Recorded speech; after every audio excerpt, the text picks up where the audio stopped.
Sir నమస్తే అండి, ఏం చేస్తుంటారు మీరు? నేను జ్యుడిషియల్ ఎంప్లాయీ రిటైర్ అండి. జ్యుడిషియల్ ఎంప్లాయీగా రిటైర్ అయ్యారు. ఓకే సార్, కూటమి ప్రభుత్వం అధికారంలోకి వచ్చింది. దాదాపుగా ఇప్పటికీ 22 నెలలు, అంటే దగ్గర 2 సంవత్సరాల దగ్గరగా ఉంది. అసలు ఏంటంటారు, ఈ ప్రభుత్వం వచ్చిన తర్వాత రాష్ట్రంలో పరిస్థితులు ఎలా ఉన్నాయి అనుకోవచ్చు అంటారు? ప్రశాంతంగా ఉన్నారు, ప్రజలైతే ప్రశాంతంగా ఉన్నారు. అంతకుముందు ఎప్పుడు ఏ కేసులు పెడతాడా, ఎప్పుడు చంపుతాడా, ఎప్పుడే పార్టీలు వచ్చేదా ఎదురు చూసేవాళ్ళు. ఇప్పుడు ప్రశాంతంగా ఉన్నారు ప్రజలకు కావాల్సింది అది. ప్రశాంతంగా ఉందని మీరు అంటున్నారు సరే, అదే జ్యుడిషియల్ ఎంప్లాయీగా మీరు రిటైర్ అయ్యారు కాబట్టి అడుగుతున్నారు. రాష్ట్రంలో పరిస్థితులు అనేది రెడ్ బుక్ రాజ్యాంగాన్ని అడ్డం పెట్టుకొని రాష్ట్రంలో భయానకమైన పరిస్థితులు ఉన్నాయి. ఎక్కడికక్కడ దోపిడీలు జరుగుతున్నాయి, ఎక్కడక్కడ హత్యలు జరుగుతున్నాయి అనేది ప్రధానంగా వైసీపీ నాయకులు చెప్తున్న మాట. మరి రూక్ అడ్డం పెట్టుకున్నా as per procedure as per law follow అవుతున్నారండి. అందుకని డైరెక్ట్ గా పార్సల్ ఇంటికి పంపించడం, తలకాయలు, డైరెక్ట్ కత్తిపోట్లు ఇలాంటివి జరగటం లేదు. కాబట్టి ప్రజలు ప్రశాంతంగా ఉన్నారు. అన్యాయం చేసినాడు ఉంటే వాడికే రెడ్ బుక్ అప్లై తప్ప సామాన్య ప్రజలకి ఏమి కాదు అని ప్రజలు ధైర్యంగా ఉన్నారు. అప్పుడు సామాన్య ప్రజలు కూడా ఎప్పుడే కేసు అవుతుందో అని భయపడ్డారు. ఇప్పుడు ఆ భయం లేదు, ప్రశాంతంగా జీవిస్తున్నారు అన్నారు. రాష్ట్రంలో క్రైమ్ రేట్ అనేది విపరీతంగా పెరిగిపోయింది, మహిళల మీద దాడులు పెరిగిపోయినాయి అనే మాట చాలా రెగ్యులర్ గా వస్తున్న మాట మరి వైసీపీ నాయకుల దగ్గర నుంచి. అంటే వైసీపీ గుండాలు ఉన్నారు కదండి, వాళ్ళు పదవులు లేవు కదా, వాళ్ళే ఎక్కువ క్రియేట్ చేస్తున్నారు క్రైమ్ రేట్ ని. వాళ్ళకి అప్పుడు ఏదో ఒక అధికారం ఉంది కాబట్టి క్రైమ్ మర్చిపోయారు. ఇప్పుడు వాళ్ళే క్రైమ్ క్రియేట్ చేస్తున్నారు కావాలని, అంతే. ఈ కూటమి ప్రభుత్వం అధికారంలోకి వచ్చిన తర్వాత రాష్ట్రంలో సంక్షేమం లేదు, అభివృద్ధి లేదు, ఇది ప్రధానంగా వినిపిస్తున్న మాట. దాంతో మీరు ఏకీభవిస్తారా? మరి సంక్షేమం అంటేనండి, ప్రజలు ఎవరికి వాళ్ళు బతకగలుగుతారు. వాళ్ళకి కావాల్సిన మెయిన్ ఎడ్యుకేషను, మెడికల్, మంచి building construction, roads, water supply ఇవి ఇస్తే సరిపోతుంది. ప్రజలను సోమరిపోతులుగా తయారు చేయమని ఎవరు అనుకోవట్లేదు. ఇప్పుడు జగన్ పరిపాలనలో కూడా మంచి పనులు ఉన్నాయి.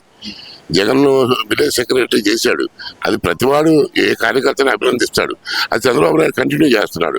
చంద్రబాబు నాయుడు పరిపాలన అన్నా క్యాంటీన్ పెట్టాడు, అది నువ్వు ఎందుకు కంటిన్యూ చేయలేకపోయావు అని ఆత్మవిమర్శనం చేసుకుంటే ఇప్పుడు కానీ నువ్వు కొంచెం రాజకీయంగా ఎదుగుతావు.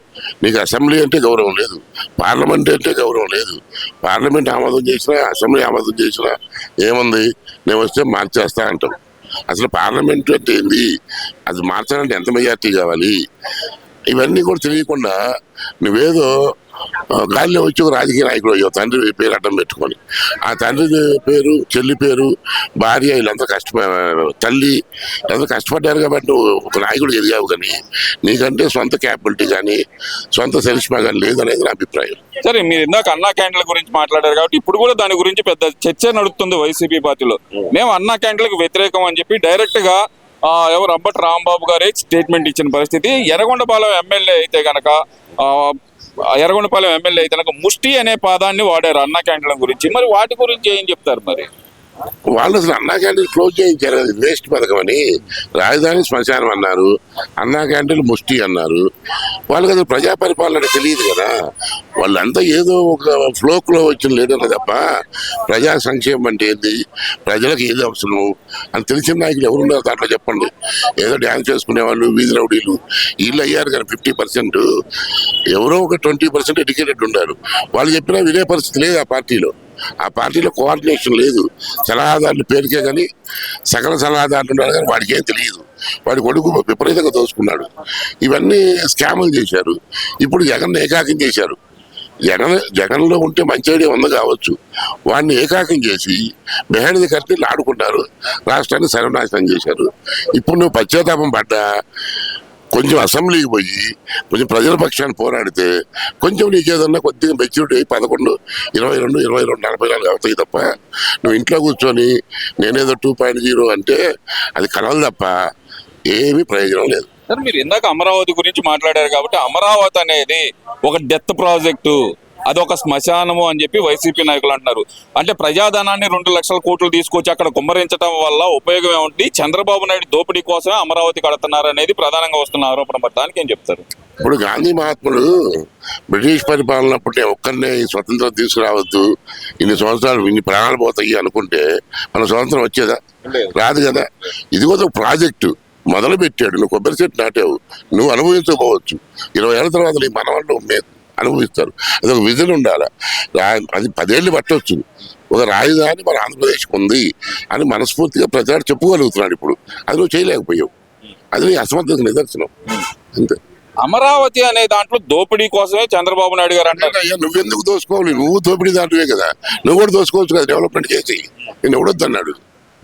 నువ్వు క్యాబినెట్లు డ్యాన్సులు పెట్టి ఈ ప్రజల్లో ప్రాణాలతో ఆడుకునే బదులు నువ్వు కూడా డెవలప్మెంట్ చేసి నువ్వు కూడా చేసుకో. ఎవడొద్దన్నాడు? డెవలప్మెంట్ అంటే డబ్బులు పంచడం కూడా ఆర్థికంగా డెవలప్ చేయటమే కదా. నేను ఆ పని చేశాను. డబ్బులు పంచావు, కల్తీ మద్యం అమ్మావు, లక్షల మంది చచ్చిపోయారు, వాళ్ళకు వితంతువులు అయ్యారు, వాళ్ళు పెన్షన్లు ఇస్తారని అంటున్నావు. ఉపయోగం ఏంది? లాజికల్ పాయింటే చెప్పారు. ఇక్కడ కాకపోతే నేను అడుగుతుంది ఒకటే, ఆర్థిక అసమానతలు తొలగించడానికి నేను 2,75,000 కోట్లు పంచాను, దాని వల్ల వాళ్ళు ఆర్థికంగా అభివృద్ధి చెందారు అంటున్నారు. నువ్వు ఆర్థిక అసమానతలు తొలగించడం అంటే నువ్వు నెలకు 5,000 వేసావు అనుకో, నువ్వు అందరికి పని కల్పిస్తే 24/7 పని జరుగుతుంది. ఇప్పుడు అమరావతిలో మీరు చూడండి, డే అండ్ నైట్ వర్క్ నడుస్తుంది. లక్షల మంది కార్మికులు బతుకుతున్నారు, లక్షల మంది బిల్డర్. నువ్వు అప్పుడు ఇసుక పేసావు, లక్షల మంది బిల్డర్ వర్కర్స్ కార్మికులు బయట రోడ్డు పడ్డారు. ఇప్పుడు వాడు ఎంత అంతరం చేసుకున్నా రోజుకు 1,000 రూపాయలు తెచ్చుకుంటే 20 రోజులు పోయినా 20,000 తెచ్చుకుంటాడు. నువ్వు ఇచ్చే ముష్టి 5,000 ఎవడికి కావాలా? ఎవడు ముష్టి అడుక్కోవట్లే రాష్ట్రంలో. నీకు పని కల్పించమంటున్నాడు. ఆంధ్రలో అభిమానంతో బతికేవాళ్ళు, నాకు పని ఉంటే చాలు, నేను కష్టపడి బతకలను. దగ్గర రాష్ట్రాన్ని ముష్టి చేయొద్దని నేను రిక్వెస్ట్ చేస్తున్నాను. సరే, ఇక్కడ ఇంకో విషయం కూడా తీసుకుంటే కనుక జగన్మోహన్ రెడ్డి గారు అంటుంది ఏంటంటే ప్రభుత్వం మీద పూర్తి వ్యతిరేకత వచ్చింది, నన్నే ముఖ్యమంత్రిగా కోరుకుంటున్నారు అనే మాట ఆయన పదే పదే చెప్తున్న మాట. నిజంగానే ప్రజల్లో పూర్తిగా వ్యతిరేకత వచ్చిందని కోవచ్చు.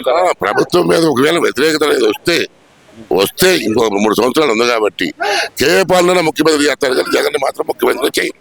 సార్ అంత మాట అన్నారేం సార్? కేఏ పాలన కన్నా బెస్ట్, కేఏ పాలన బెస్ట్. వాడంతా కొంచెం ప్రపంచ దేశాలకు పోయి ఫండ్స్ అడుగుతాడు, వీటితో ఏది కాదు.